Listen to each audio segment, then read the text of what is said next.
আমরা সাধারণত জানি নো এবং নট একই একই মিনিং দেয়, ঠিক না?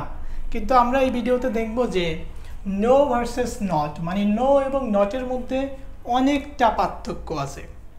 পার্থক্য নাম্বার 1, প্রথমত দেখি যে নো এবং নট কোনটা কোন পার্টস অফ স্পিচ, মানে কোনটা কোন পদ।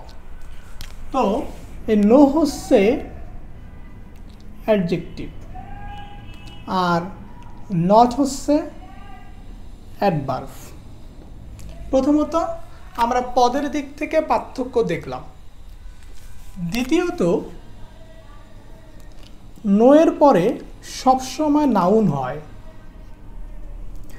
আর ভার্বের পরে মানে অক্সিলারি ভার্বের পরে নট হয়।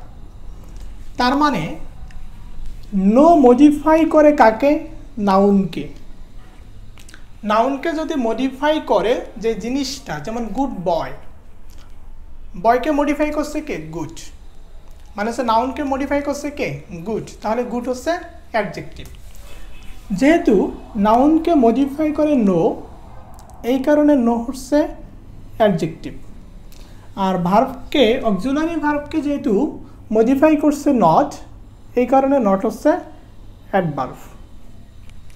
আচ্ছা, আমরা বলি না যে আই হ্যাভ নো মানি, তাহলে আই হ্যাভ নো মানি কি? নাই, টাকা নাই। তাহলে মানি কি? নাউন। এই নাউনকে মডিফাই করছে কে? নো, ঠিক আছে। তারপরে আমরা বলি I do not have money, ঠিক আছে বিষয়টা। তার মানে হচ্ছে এই অক্সিলারির পরে কি হয়েছে? নট বসছে, রাইট? আমার টাকা নাই।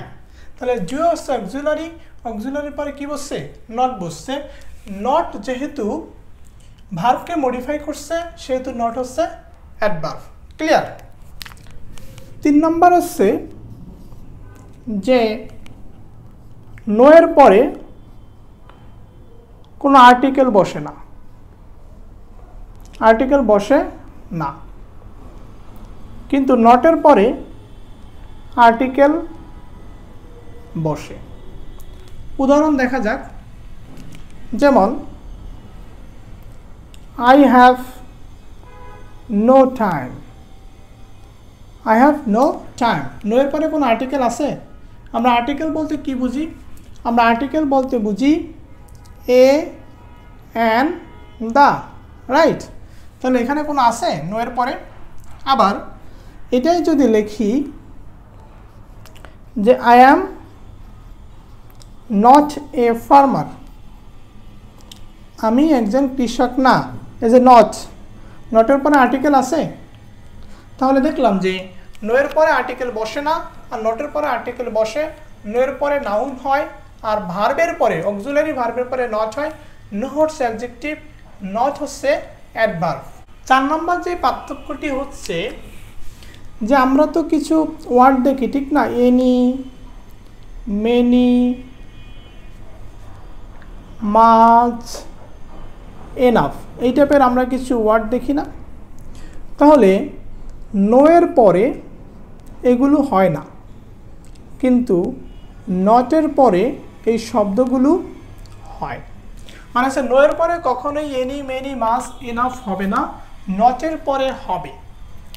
একটা উদাহরণ দেখা যাক। আমি যদি বলি আই হ্যাভ নো এনি কার, তাহলে এই যে নো এর পরে যে এনি দিলাম এটা কিন্তু ইনকারেক্ট সেন্টেন্স, কারেক্ট না। তাহলে সঠিক কারেক্ট কি হবে? I have no car. Clear বিষয়টা? মানে নো এর পরে কখনোই এনি, মেনি, মাস, এনাফ হবে না। আবার একইভাবে আমরা যদি দেখি নট দ্বারা, আই হ্যাভ নট, মানে এখানে নট দেওয়া হলো এনাফ মানি, এনাফ মানি। তাহলে একটা জিনিস আমরা খেয়াল করি যে নটের পরে কিন্তু এনাফ বসছে, মানে এনি, মেনি, মাস, এনাফ হবে। তাহলে আমরা 4টা পার্থক্য দেখলাম নো এবং নটের মধ্যে। যদিও আমরা আগে জানতাম যে নো এবং নটের মধ্যে কোনো পার্থক্য নাই, কিন্তু আমরা স্পষ্ট দেখলাম নো এবং নটের মধ্যে অনেকগুলো পার্থক্য আছে। ভালো থাকুন সবাই। আমরা পরবর্তী ভিডিওতে ইংলিশ গ্রামারকে মজা করে দেখব। ধন্যবাদ সবাই।